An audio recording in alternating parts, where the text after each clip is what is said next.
अगर आप जिताएंगे तो तमाम गारंटियां मजबूत करेंगे, लागू करेंगे। जो गारंटी मिल गई आपको उसको और मजबूत करेंगे। ये मैं कह सकता हूं आपको। ये बात कहता हूं, मैं अपनी बात समाप्त करता हूं। धन्यवाद। जय हिंद। धन्यवाद।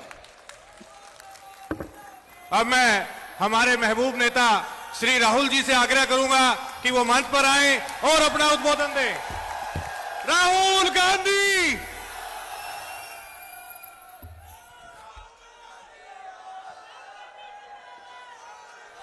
अशोक गहलोत जी, गोविंद सिंह दोतासरा जी, सचिन पायलट जी, स्टेज पे कांग्रेस पार्टी के सब वरिष्ठ नेता, हमारे प्यारे कार्यकर्ता, भाइयों और बहनों, प्रेस के हमारे मित्रों, आप सबका यहां बहुत बहुत स्वागत। इतना जोश है आप में, बहुत अच्छा लगा यहां आकर।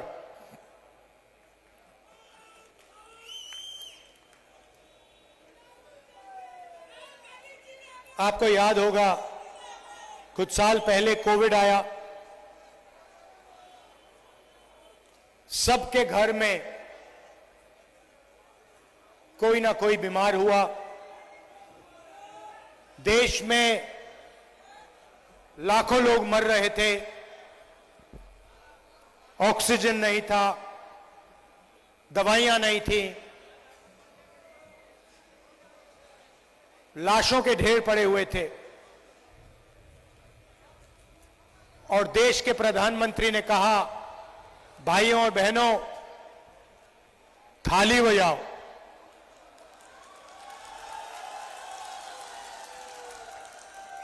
पहले कहा थाली बजाओ, उसके बाद जैसे आपके मोबाइल फोन की लाइट ऑन है, नरेंद्र मोदी जी ने कहा लाइट ऑन करो मोबाइल फोन की। गुजरात में हमने पता लगाया, तकरीबन 3-3.5 लाख लोग कोविड के कारण मर गए। वो दिल्ली में नरेंद्र मोदी थाली बजवा रहे थे, लाइट लगवा रहे थे। राजस्थान में कांग्रेस पार्टी की सरकार ने भीलवाड़ा मॉडल लाए, बीमार लोगों को घर में भोजन दिलवाया, फूड पैकेट दिलवाए। यूथ कांग्रेस के लोग, कांग्रेस के कार्यकर्ता ऑक्सीजन सिलेंडर निकाल के ढूंढ के निकाल के लाए। राजस्थान के अस्पतालों में कोविड के मरीजों की रक्षा हुई, सही दवाई मिली। यह फर्क है। हम काम कर जाते हैं, उनके सिर्फ खोखले शब्द हैं। नरेंद्र मोदी जी ने आपसे वायदा किया था 15 लाख रुपए का बैंक अकाउंट में देने का, मिल गया? नहीं मिला ना? आपको और मिलेगा भी नहीं कभी। मगर भाइयों और बहनों, 14.5 लाख करोड़ रुपए, 14.5 लाख करोड़ रुपए नरेंद्र मोदी ने हिंदुस्तान के अरबपतियों का कर्जा माफ किया है। आपको 15 लाख रुपए नहीं दिए, उनको 14.5 लाख करोड़ रुपए उठा के दे दिए। आपने देखा होगा नरेंद्र मोदी के भाषण में, पहले जहां भी वो जाते थे कहते थे मैं ओबीसी वर्ग का हूं। याद है? याद है? नरेंद्र मोदी ओबीसी है, मैं ओबीसी वर्ग का हूं। कुछ दिन पहले भाषण दिया,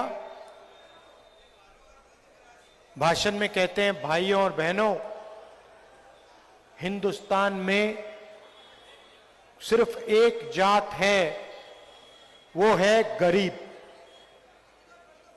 अच्छा, जब आप चुनाव लड़ रहे थे तो आप बन गए ओबीसी, और जब ओबीसी की जाति जनगणना करवाने की बात आई तो हिंदुस्तान में सिर्फ एक जात है, गरीब। भाइयों और बहनों, हिंदुस्तान में आपके मुताबिक कितने ओबीसी हैं? क्या आबादी होगी ओबीसी की हिंदुस्तान में? कितनी होगी? कम से कम 50%। कोई नहीं जानता इस देश में पिछड़े लोग कितने हैं, कोई नहीं जानता, किसी को नहीं मालूम। कोई कहता है 50%, कोई कहता है 52%, कोई कहता है 55%, किसी को नहीं मालूम। आप कहोगे तो क्या हुआ? अगर पिछड़ों को अपनी आबादी नहीं मालूम तो क्या? इसमें क्या बड़ी बात है? मैं आपको बताता हूं। पेट्रोल खरीदो जीएसटी, खाद खरीदो जीएसटी, पेस्टिसाइड खरीदो जीएसटी, बिजली का बिल अदानी जी को जाता है, शर्ट खरीदो जीएसटी। जितनी जीएसटी आप देते हो उतनी जीएसटी अदानी देता है। अगर हिंदुस्तान का गरीब व्यक्ति शर्ट खरीदता है और उसी शर्ट को अदानी खरीदता है, दोनों उतनी ही जीएसटी देते हैं। अगर हिंदुस्तान का गरीब किसान 1 लीटर पेट्रोल खरीदता है, अदानी 1 लीटर पेट्रोल खरीदता है, दोनों एक जैसी जीएसटी देते हैं। अगर ढाबे में अदानी खाए और गरीब व्यक्ति खाए, दोनों उतनी ही जीएसटी देंगे। तो जीएसटी का पैसा आप देते हो। नरेंद्र मोदी जी लाए फसल बीमा योजना, 20,000 करोड़ रुपए सेंट्रल गवर्नमेंट ने दिए, जीएसटी का पैसा आपका पैसा। 10,000 करोड़ रुपए स्टेट ने दिए, जीएसटी का पैसा आपका पैसा। 5,000 करोड़ रुपए किसान ने अपने जेब से दिए, 35,000 करोड़ रुपए, 35,000 करोड़